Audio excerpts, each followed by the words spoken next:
Good afternoon, everybody. Thank you for joining this segment of Sunday with the Sarge. I'm your host, Joseph Giacalone. If you're watching this live today, thank you very much. If you're catching this on the replay, thank you too. It's very important that we watch the replays also. So today I have a very special guest I'm going to introduce in a second. Just want to go through a couple of little notes. This Tuesday, it's all going to be about cell phone forensics and digital forensics and electronic forensics.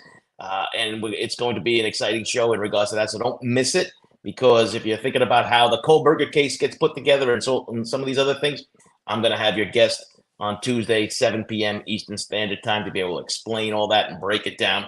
All right. And without further ado, I'm going to bring onto the stage retired FBI agent Jerri Williams. She's also an author. She's also a podcaster, a very successful podcaster, that is. We're going to talk all about that kind of stuff today. So, Jerri, good to see you again. Welcome to the show. Oh, thank you for having me. I'm all ready for this. I'm all set. I've been excited about it all morning. So let's go. All right. Absolutely. Excellent. So before we get into some of the other things I just mentioned, like the books and the podcasts and, some other things, what made young Jerri Williams want to join the FBI? The fact I'm being honest, okay? And the fact that I could double my salary by joining the FBI was a really good incentive. So, but seriously, I was a juvenile probation officer in Newport News, Virginia. I was making $14,000 a year. This is back in 1982. So yes, I'm old. But I was doing that job and I loved that job. And then I saw a newsletter that the FBI was looking for more minorities and more women. And I thought, well, I'm in a quasi, criminal justice type job anyway. And my roommate from college, who is still my best friend today, when we graduated, she became a Baltimore police officer. So, I was interested immediately also. So I called and they really recruited me. 6 months later, I was walking into the FBI Academy thinking, what have I done?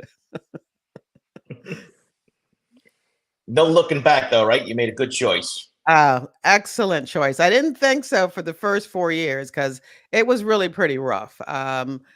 There's, a lot of things that happened in those first 4 years, but I stuck it out, and I am so glad that I did, because being in the FBI, working cases, being an agent has just been a dream come true. It really was a job like no other. So, yeah, just so one of those struggles is probably being, one of the first women in the FBI, right? That was probably something that didn't go over well with some of the male counterparts, I'm assuming. Well, there had been women in the FBI for about 10 years before I joined.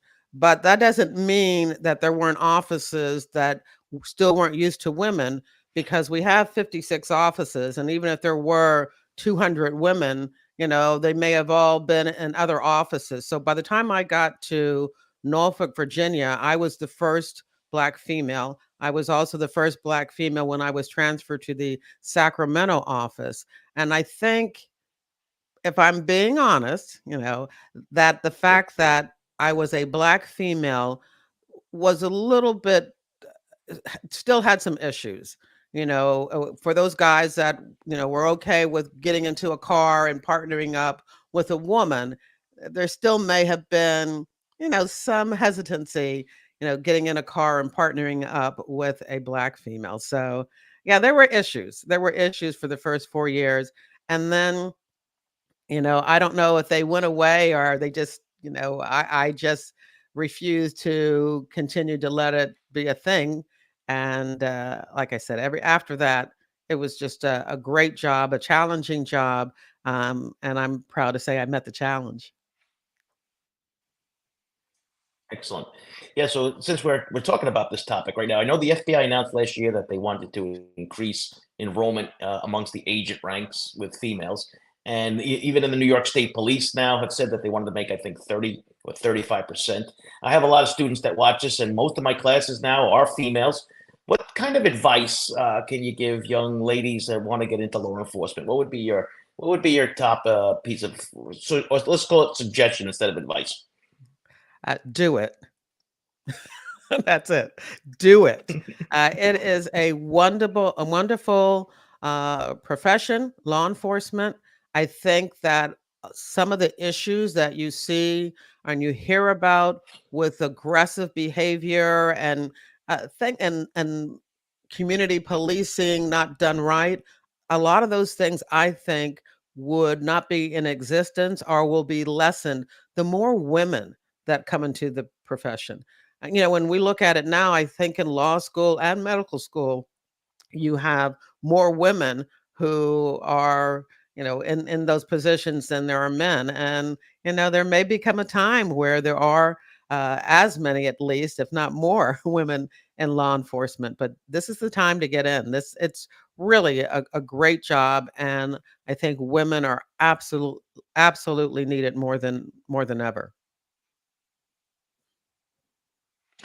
Yeah, good point. I mean, like I said, one of the things that the students do tell me though is that they don't see enough of the females in the upper ranks. Right? There was one of the things that they're looking for those mentors, and so you try to find some of the women that have made it, and you want them to try to mentor these kids and be able to try to push them towards it. I've been pushing them towards. I mean, they're given. I think Suffolk County is given 5 points on a civil service exam for females.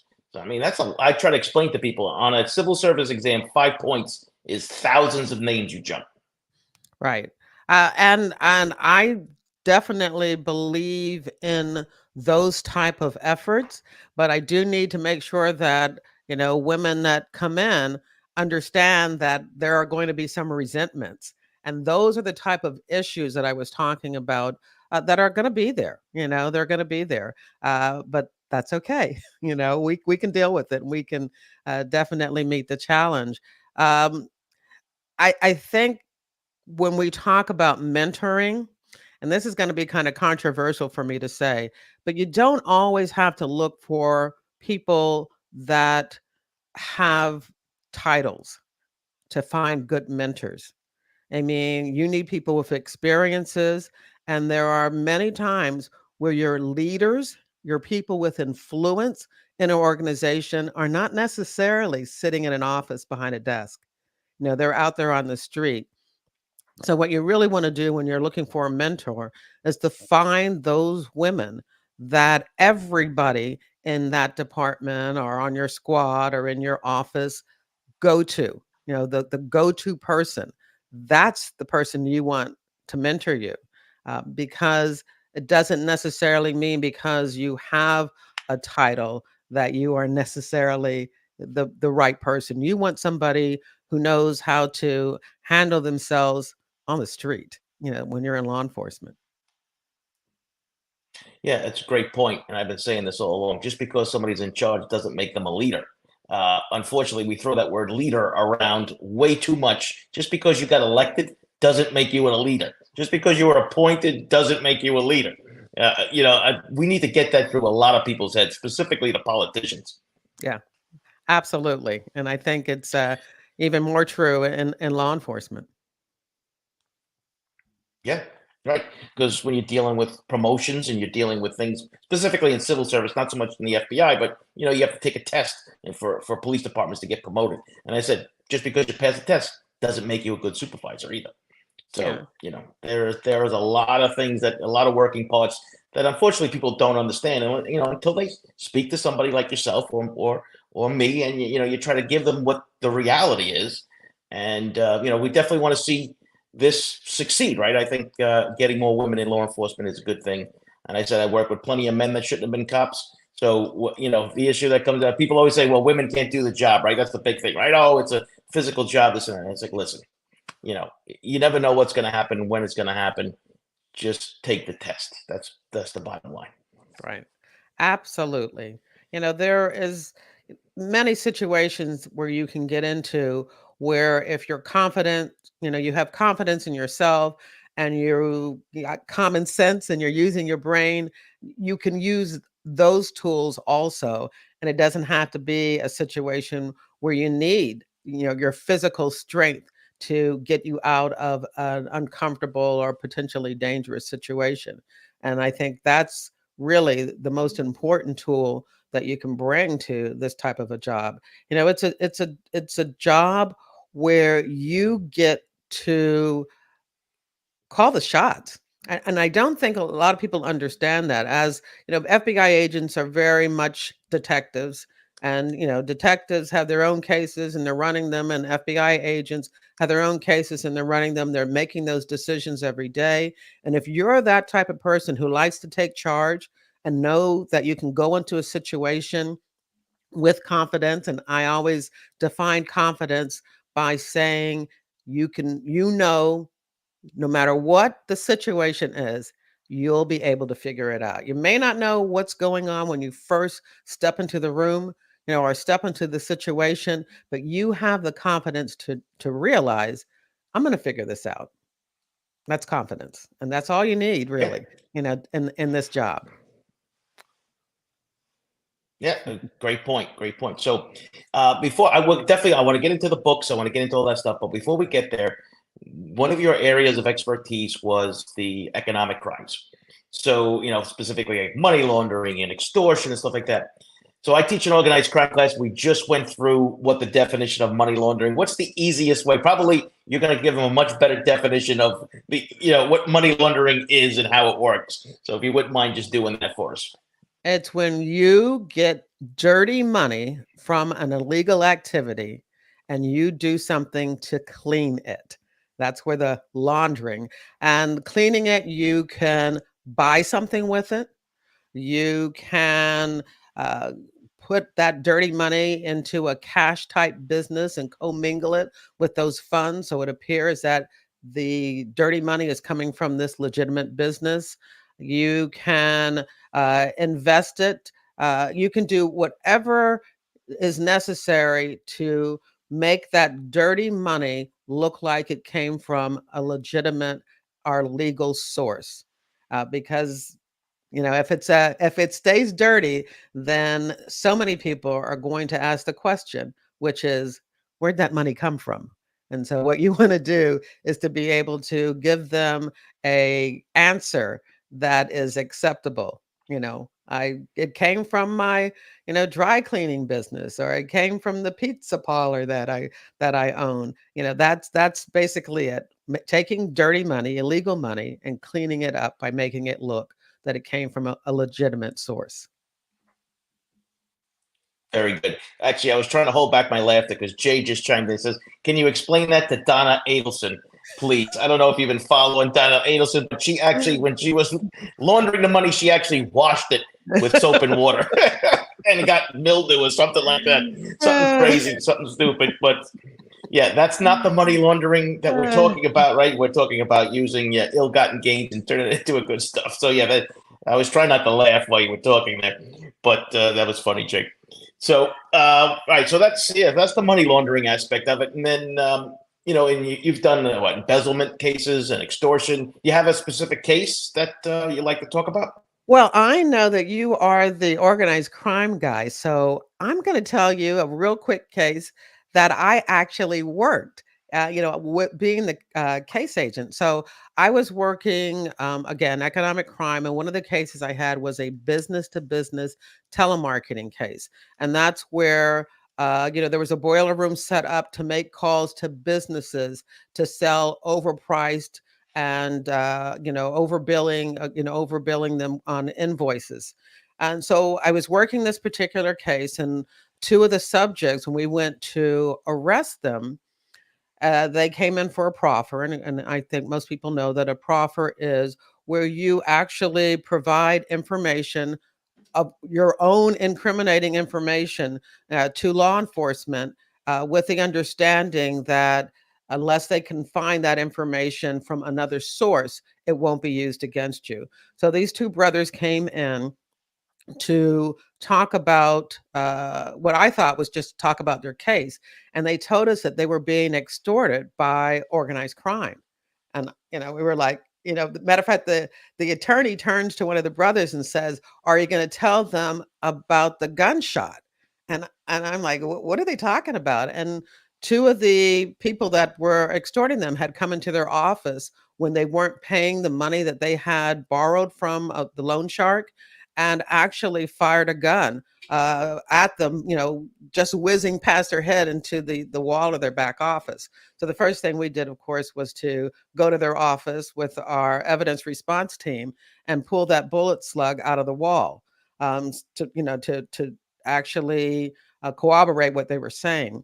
And then we began an investigation using my subjects of my telemarketing case as our cooperating witnesses for this extortion case. And I will say, and I apologize to to every Italian American, but when I first found out the names of our subjects, which was Mr. DeSuma, Mr. D'Elia, and Mr. Oh, I just forgot his name. DeSuma, D'Elia, and can't think of it, but it was another D name. I immediately thought organized crime. And so I went to the organized crime squad. And although they were hanger oners or associates, they were not made people. And the squad was really busy. And so they told me they couldn't work it. And so I ended up working it, doing all the consensual monitoring, where my subjects were strip searched in the bathroom of Benny the Bum's, and I'm not making that up, Benny the Bum's restaurant. We gathered all the information that we could to show that they were being extorted. There were death threats. Everything was made. Everything was corroborated. We were able to get all the information, and so I actually had an extortion, case where I actually received, I worked with the strike force and got a United States Attorney's Award for the work that I did on that case. So a lot of fun. And that just tells everybody about the FBI. We worked so many violations that even if you come in expecting to work a particular type of crime all your career, you don't know what could happen. You could be moved to another squad. You could be asked to assist in another type of investigation, or one of your own cases could morph into something that you never expected to morph into. Yeah, and that's usually a way, these things kind of just fall into your lap sometimes that way too. Just sounds like this. That's a great story. But I just wanted a quick shout out to Galen. She just gifted 5 memberships to the channel. Thank you very much, Galen. That was really generous of you. Getting back to, so was Benny the Bins, you said? That was the name of the restaurant? Benny the Bum. Yeah. Benny the Bum. Okay. Yeah, and I think it's still there today. Mob had some great names. Yeah, I think it's still there. I worked most of my of the 26 years that I was in the FBI, 24 were in Philadelphia. I love Philadelphia. If there's anybody from Philadelphia who is watching, hello, and I miss you all so much. I'm now in Raleigh. I came down here to be with my grandchildren and be a grandma, but I certainly do miss the Philadelphia and the South Jersey area. So I just put it in as the hashtag. It said Philly in the house. So there you go. Okay, very good. Very good. They can do that. Yeah. So and listen, you don't have to ever worry about offending me. Don't worry about that.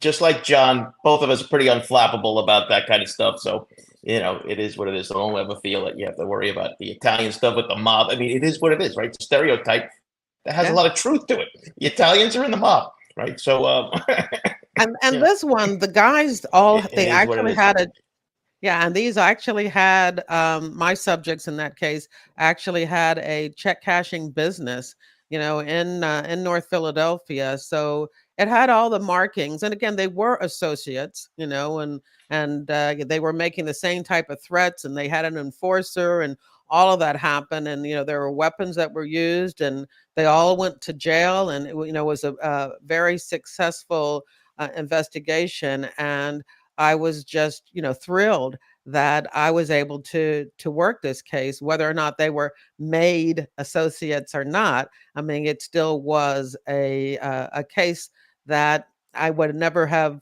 dreamed as an economic crime agent, a white collar crime agent, I would have been able to lead as the case agent, but I did. Right. We got a good question here from Karen Lee to see if maybe you can answer. It says, what's the predominant way that money is laundered? And she also says, by the way, she's from Philadelphia. She lives in North Carolina now, Piedmont Triad area, Jerri. Okay. Hello, fellow Philly transplant to North Carolina. The easiest way, the most known way, is to operate a cash business and let that dirty money flow through a cash business. That really is the way most people do it. But there's a simple money laundering charge that you can also be charged with, and that's just taking your dirty money and spending it, buying something with that dirty money. That's still money laundering. So if you take dirty money and somehow, some way, you get a luxury car or you can buy a house with it, you still can be charged with money laundering. It doesn't have to be as complicated as purchasing a business and running the money through. You can just use that dirty money to buy something else, and they still consider that your attempt to disguise the money. Yeah, and Irene's timing in again. Not in the washing machine. Yep, No, I not in think the maybe washing Donna's machine. figured that out by now. So Not in the wash machine.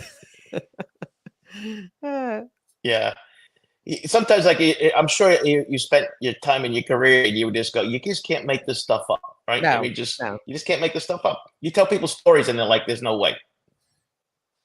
Now, I have heard of people thinking they need to wash their dirty money because it has drug residue on it. Maybe it's, cash that's been used or exchanged during, drug transactions. But I don't think that's really necessary either.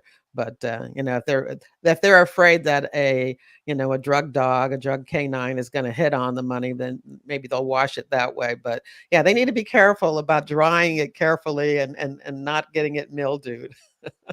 Right, Jay? Yep. I guess you got to get one of those things in your backyard with the clips on it, and see I'll if your put it out neighbors on the might come by and clothesline. help you out with it. That's funny. So let's pivot a little bit here. So you've had 4 books published now. Yeah. You're working on 2 others, right?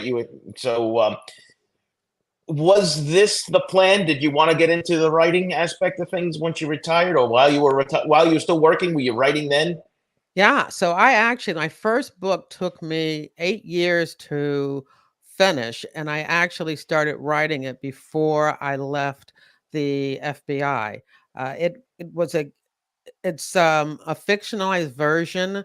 I say it's inspired by a true crime case, but there were 2 very attractive women agents in the Philadelphia office, good friends of mine, and they were working a case that involved corruption. They were on the corruption squad, corruption in the Philadelphia strip club industry. And it was just amazing to hear their stories about them going in and out of strip clubs and meeting with the strippers and the patrons and the owners, and just the things that were said and done. And it was just amazing to talk to them about this case. And I said to them one day, I've always wanted to write a book. Are you guys going to write a book about this case? And they were like, no way, no interest whatsoever. And so I took their case and had conversations with them, looked at all the newspaper articles, and that was my first book. But again, it took me 8 years. So my whole plan was to write crime fiction. I wanted to become, this well-known crime writer. And I started the podcast as a way to build interest in my book. So I started the podcast maybe 8 or 9 months before the book was coming out. And this was a way to build readers and to, build a platform. And somehow the podcast took off. And now the podcast, I'm closing in, or I just met 10 million downloads, and so the podcast Wow. is the main thing that I do. But I still love books. I still love to read books. I still love to write books. I love all crime fiction, whether it's movies or TV shows. And so, if you know me, I do a lot of all of that when it comes to both FBI true crime and FBI crime fiction. Yeah, no, like I said, similar story. I wanted to write crime fiction, and I ended up writing textbooks. So you never you never get sometimes what you want, but you still get something out of it, right? So you make the best of that. But exactly. yeah, I mean, so right, I have a copy of the book, The FBI Myths and Misconceptions, which I got into just recently because we just got it a couple of days ago. But I'm laughing because I always kid my brother about some of these things. I go, you know what? I got to tell Jerri when I talk to her tomorrow that there needs to be a myth on here that there's crimes on weekends, on holidays, and after 5 o'clock p.m. So the FBI needs to start doing something on that. Oh, come on. That's not fair. That's not fair. We work all I always hours. get my shots in. The great thing about being an agent and being in charge of your investigation is when things need to happen, you can arrange for them to happen around your schedule most of the time. So it is an advantage. So Galen, who had just gifted those memberships, he wrote a new book series for me to start. So talk about, you actually have the book series already, right? So you have 2 of them that are already published. Tell us about those. All right. So the first one is the book that I told you about. That is, the story is about a female FBI agent working corruption in the Philadelphia strip club industry and how that investigation affects her personal life and family life. It is gritty, it's raw. People are shocked when they find out that I wrote it.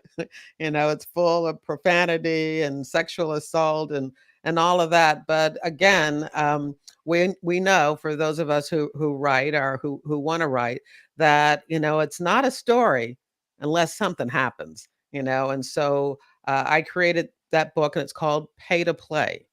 And we all know, and if you're from the Philly area or Jersey, you know exactly what Pay to Play is all about.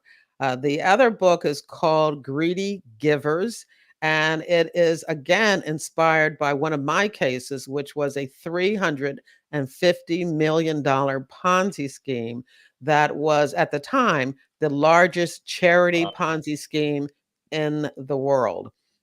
And I worked that case, and I fictionalized and that story. And it inspired the book about greedy givers. So the two are the same character, but like I said, the first one, Pay to Play, is full of profanity and sex and all of that. And the second one, the charity Ponzi scheme, most of his victims were Christian organizations, and so it's full of Bible quotes and scriptures, and it's still a thrilling crime story, but the tone for the two are definitely opposite. So Pay to Play and Greedy Givers are the 2 crime novels that I wrote. And then just based on the podcast, I decided to write my nonfiction book, which is the one that you've had a chance to read.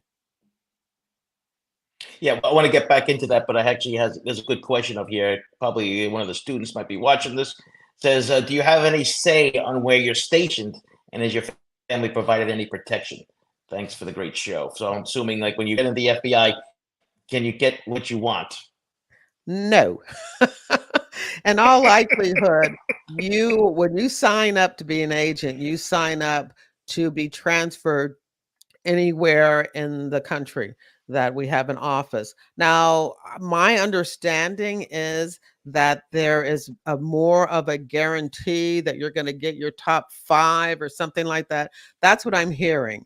But as a retired FBI agent, I would tell you to be cautious, because even if that's what they're saying now, that could change. So you really have to be, excuse me, you really have to be willing to be transferred, anywhere in the United States. I am from Virginia, and went back to the Norfolk office for 6 months. And then I got my orders, and I'm going to Sacramento, California. You can't get any further away from Virginia than that.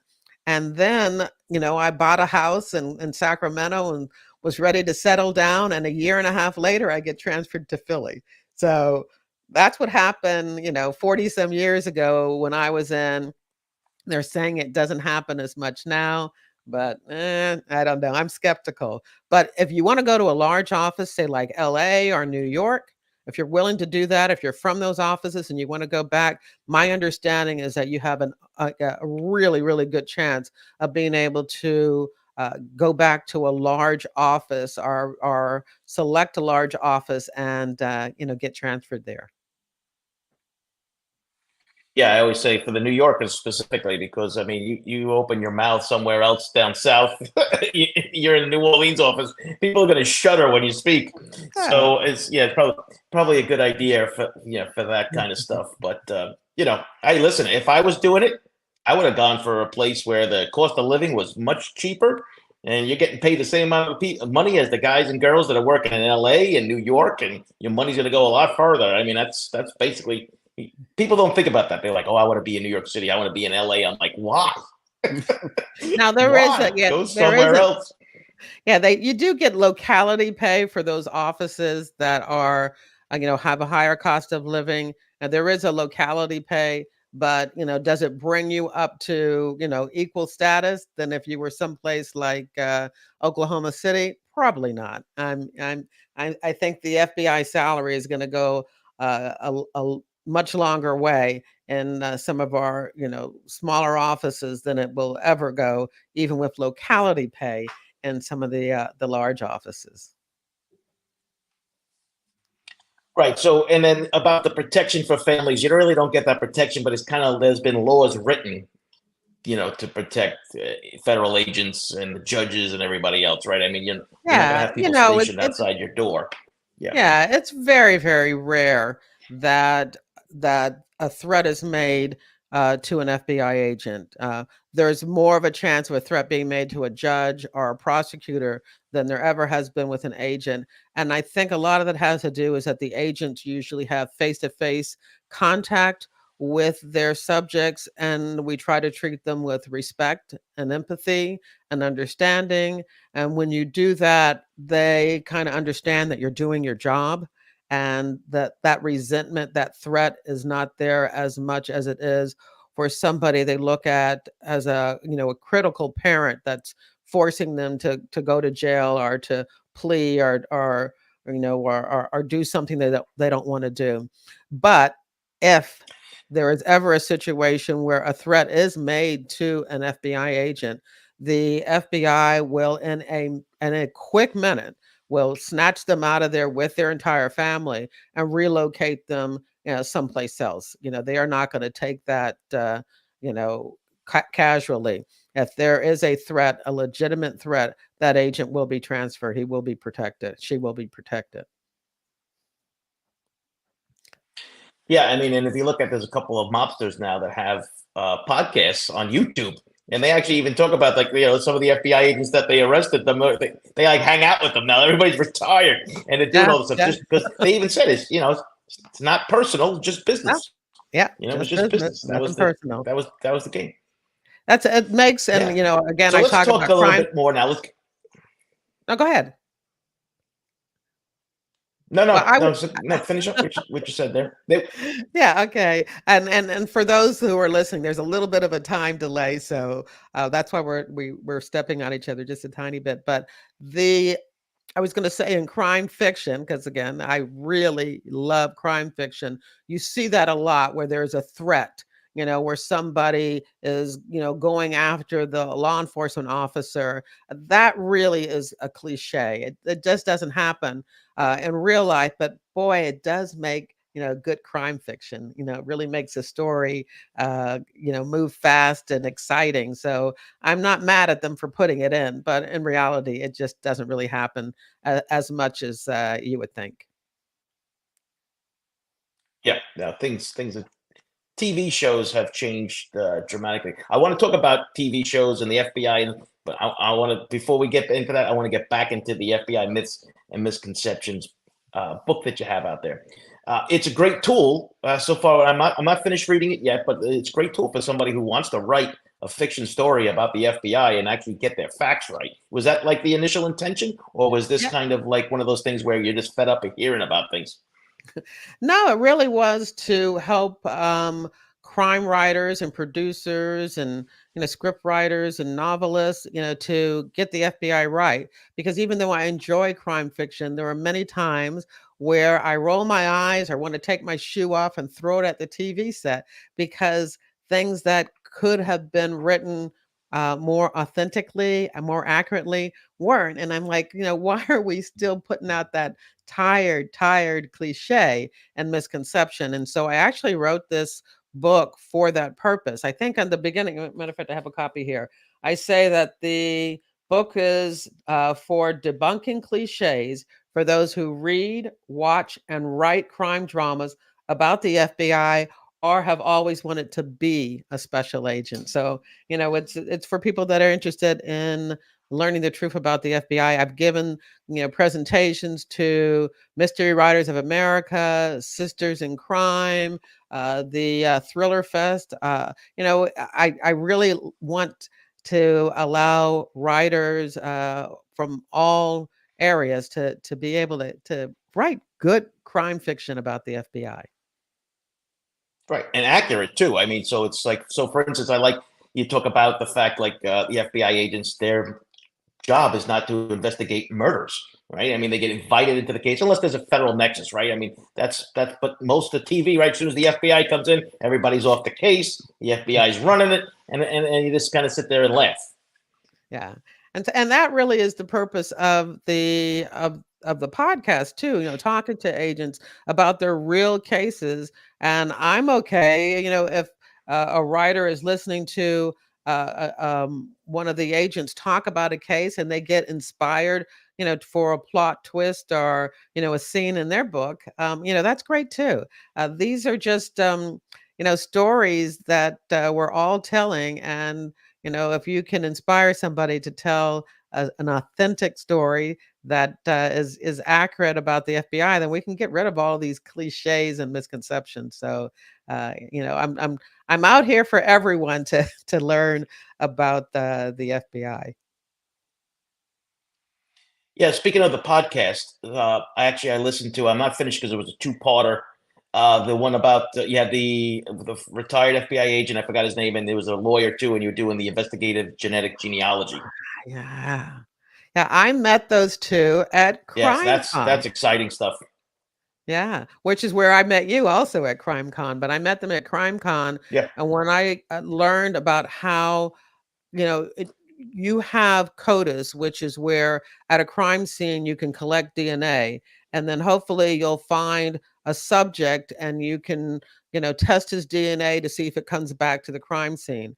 But if you don't know who the subject is, then that DNA that you have just sits there, and there's no way to figure out who it belongs to until they came up with this uh, using, you know, ancestry type databases where you've given your DNA to try to find matches for relatives. Using that, they've been able to use this genetic genealogy in order to identify the relatives of a particular subject and then break their way down the family tree to figure out exactly who may have been responsible for the particular murder or rape or assault that they had collected the DNA. It's fascinating. It really is fascinating. yeah. Yeah. It is. It's something I'm very interested in because it's the future. So there's a link in the show notes for Jerri's podcast, and it was recent too. It was only a couple episodes ago because I think you said last I saw, I It was think it was like January. 309 or 300. Yes. So you're up to what, 309 or 310 I episodes will now? be I'll be posting 311 on Wednesday, and so that 11. was episode 306 and 307. There you go. So, for those of you that are interested in the investigative genetic genealogy, you got to listen to this because it's actually fascinating. I said I was kind of enthralled with the whole thing because it's a kind of an exciting new technological tool out there, and we're going to see more of it. Yeah, and these were the pioneers. I mean, you hear the name Paul Holes. Paul Holes worked with Stephen Kramer. Unfortunately, Stephen Kramer was still in the FBI, and the FBI wouldn't let, even though Paul wanted to include Steve in his talks about genetic genealogy and finding the Golden State Killer. He wasn't able to because, Stephen Kramer didn't get a release from the FBI, but they worked together on that case. And then Stephen Kramer and Stephen Bush teamed up in the FBI and created the FBI's genetic genealogy. It really is fascinating. I learned so much during that episode, like I do on many of the episodes that I have. Yeah, no, I'm gonna probably finish off the second part two tonight. But it's very fascinating. So guys, you got to listen to this. It's actually pretty wild. Someone just threw in a question here from CH. It says, "Who's your favorite crime writer, Jerri?" Well, I have to say it's got to be John Grisham. I mean, his book, The Testament, which I don't think was one of his biggest books. I love that book. So, The Testament, if you haven't read it by John Grisham, I would read that. I'm also read Michael Connolly. I try to give everybody my love, but John Grisham definitely. Of course, he does a lot of legal procedurals, and that's kind of what I like to do. He's got some fraud cases. They're not all murders and and that type of violent crime. And so I would say he's my favorite. I know CH didn't ask me, but I would say Nelson DeMille in his series with John Corey, starting with Plum Island. Those are fantastic books. You should read them if you're into crime fiction. Those are phenomenal. I love that series. So, all right. So, switching gears, unless there's another question that pops up, let's get back to the FBI podcast that you have. It's the Case File Review, right? Retired Case File Review, and you're up to 311 podcasts, and how long have you? When did you start the podcast? January of 2016. So I've been doing it for 8 years, nonstop. I was doing it every week, and then maybe 4 or 5 years in, I thought to myself, "What are you doing?" Because it really was. I mean, you do this, it's a job. It's a lot of responsibility, and so doing it every week just got to be too much. And so now I do it every other week. Although for the last 5 months, since October, I've been putting out 3 episodes a month. But as of March, I'll be back to just doing 2 a month. Because there's so much more that I like to do, and I'm trying to get done, and just working on the episodes. My episodes are usually an hour, talking to the agents. And even though I don't do a lot of talking, I don't ask a lot of questions, which I think is why the show is popular. These are case presentations. And so I ask questions and I interrupt when I think something needs to be clarified, or if I think I need to comment on this particular thing that they just said. Otherwise, my guest can go on for 15 minutes before I say anything, because I want them to present this case from the moment they got the case at predication to the very end when sentencing occurs, and hopefully somebody goes to jail. So those are what I've been doing for 8 years, and I love it, and I'm really excited that listeners seem to enjoy it too. Well, you got a fan here in Alligator, Ashley, says Jerri is the OG true crime podcaster.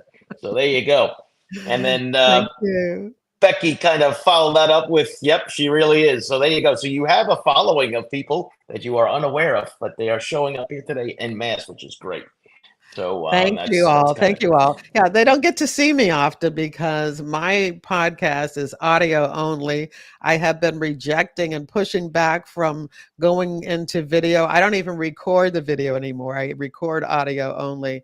But it's always nice to be able to go on somebody else's podcast and video, and actually get to say hello, and people can see my face. So it's really fun to be here today. Yeah, no, it's fabulous to have you here, and I kind of do the same kind of thing. Like, I always tell people, people aren't here to see me; they're here to see the guest, right? So I try to let everybody get into what they want to get into in that respect. But but you can find your podcast on YouTube also. There's no photo, there's no video, but they're audio podcasts that you've uploaded on that, right? Yeah, And the I same will title, tell. correct? Yeah, it's under FBI Retired Case File Review. And I'll give people a little tip that if you don't like ads, because my Mhm. podcast on podcast apps have ads. But right now, and I don't see myself going in there and getting it, putting in the ad slots. You can listen to my podcast on YouTube ad free. There's an ad at the beginning and an ad at the end.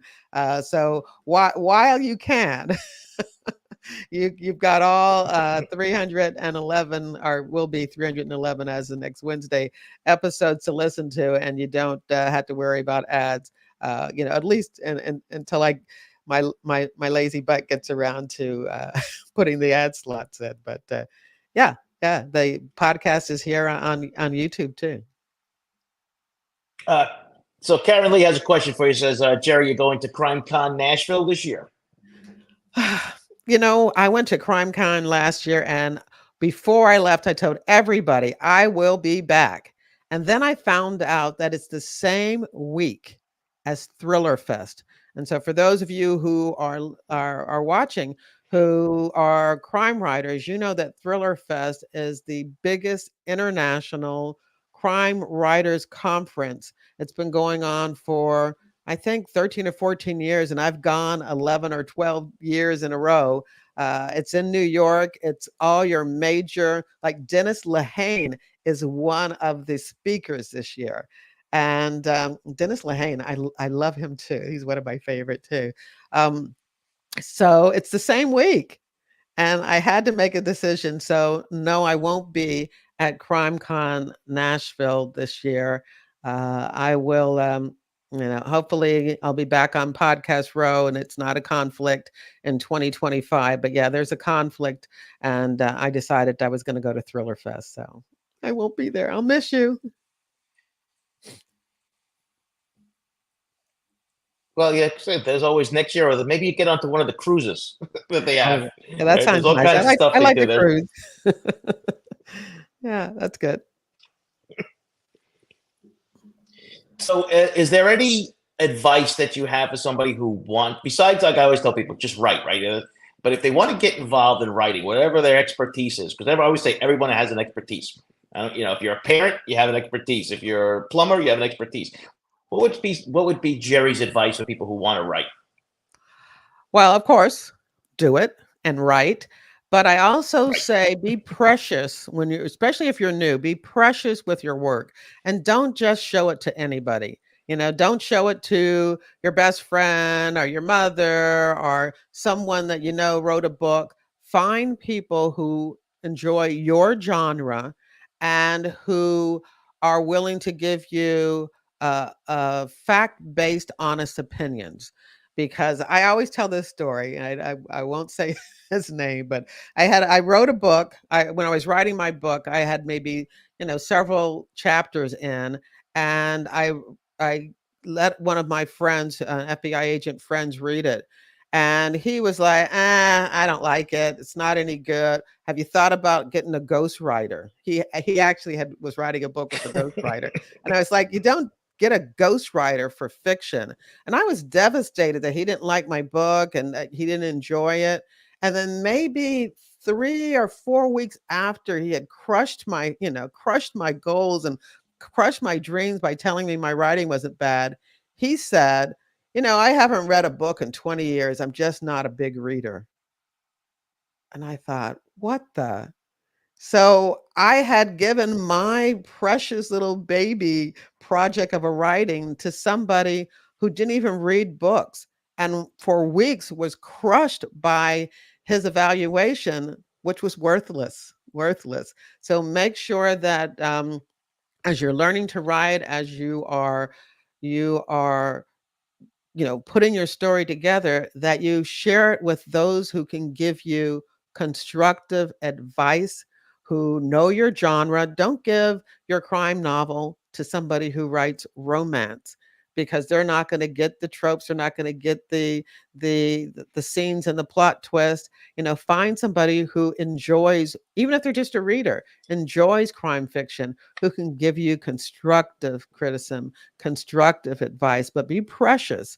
I have people that are always trying to get me listeners, and I understand, they'd love for me to read their book, and I always write back to them, I am not the right person for you to send this to. First of all, I don't have time to read it, but you need to find somebody who has the time to work with you, to sit with you, to explain to you with you, and to read each chapter. Like, if you send them a chapter and they don't like it and they tell you why and you work on it, you can send it back to them. But somebody who can be there for you during the process. So be very careful and be very precious with your writing, because we want to be encouraged. We want to be mentored. We want people to help us be the best writer we can be. And you just can't pick anybody to do that.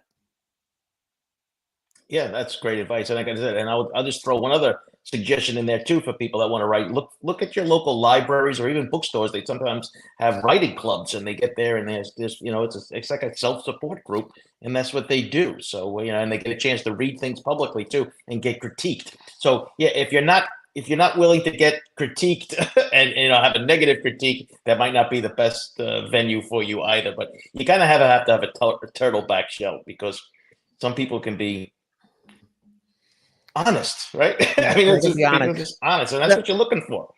The best ever, though, is, and I know it can be it can be expensive, but the best ever is to hire an editor that you're going to pay, no matter whether they like your book or not, who is going to give you not only advice about your book, but they're going to actually, in that process, teach you how to write. And I've always worked with editors, developmental editors, and copy editors, and all of those to help me, be the best writer that I am. And my current literary agent is hands on, and just working with her has really helped me, increase my game.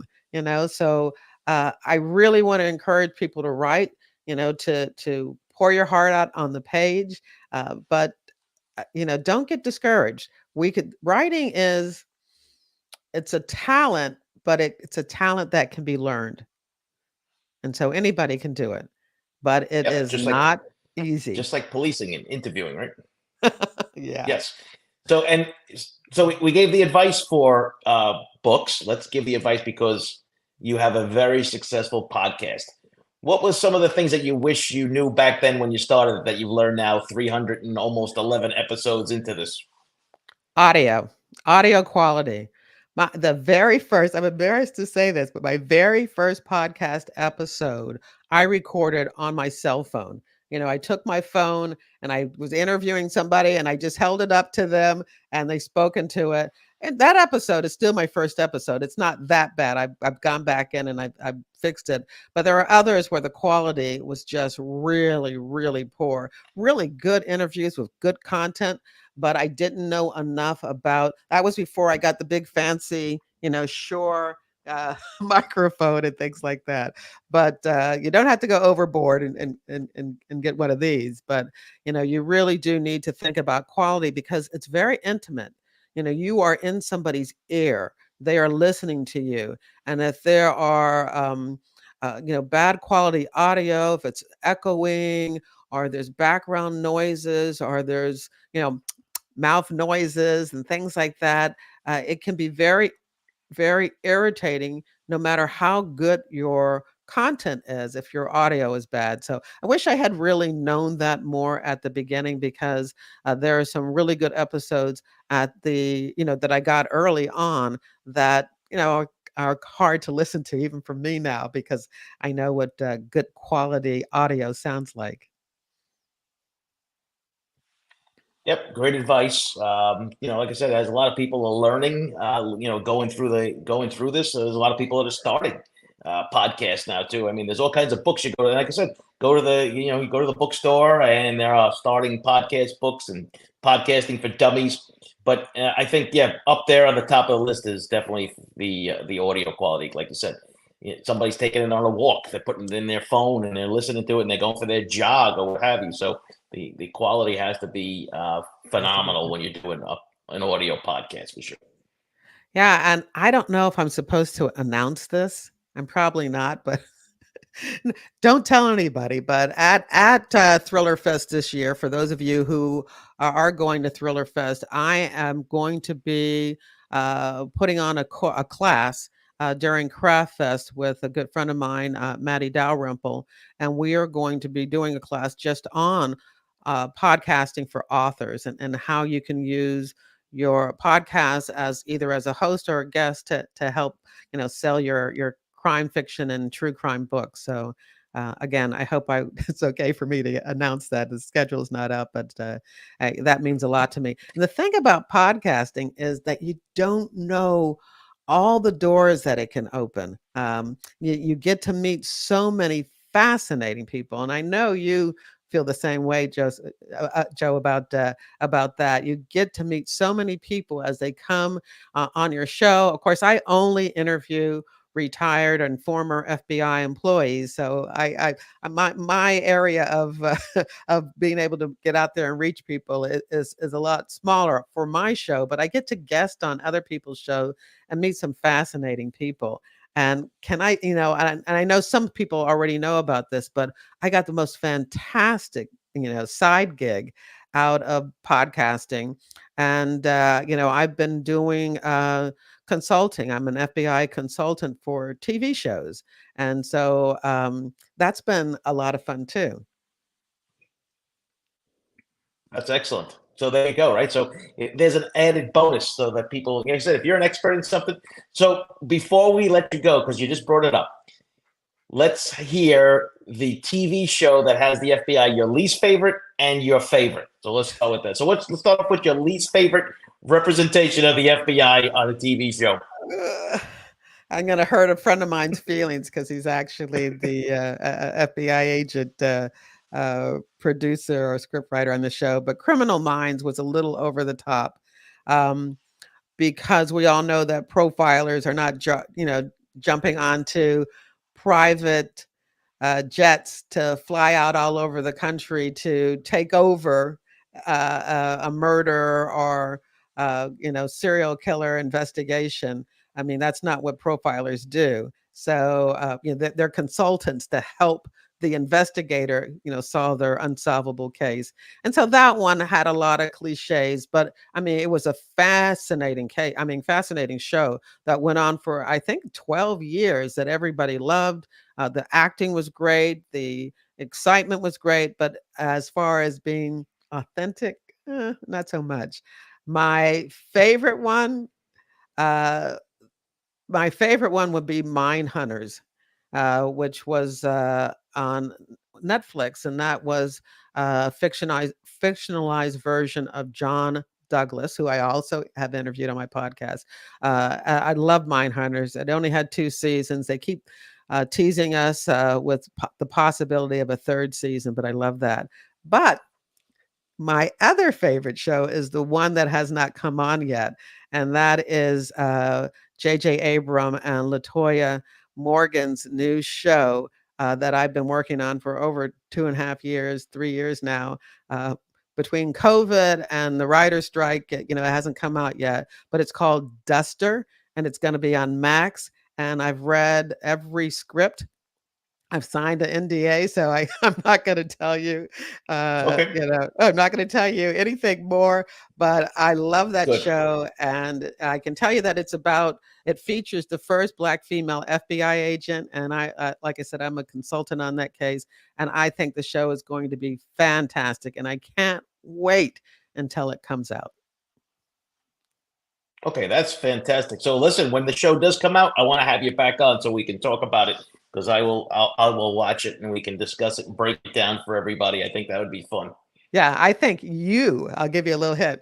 You will really like it because it has the violations that you like to talk about. featured. Hint, hint. Very good. So, Jerri, listen. Yeah, Jerri, listen. Thank you very much for joining us today. That hour flew by quick, boy. Wow, that was a lot of fun. So, in the show notes, you'll find the links to Jerri's podcast, her Amazon pages for the books. Make sure you pick up a copy. If you're planning on writing a book that's going to be in the FBI, you got to get Myths and Misconceptions. Definitely got to be on your reading list. Summer's coming up, so put it on your list.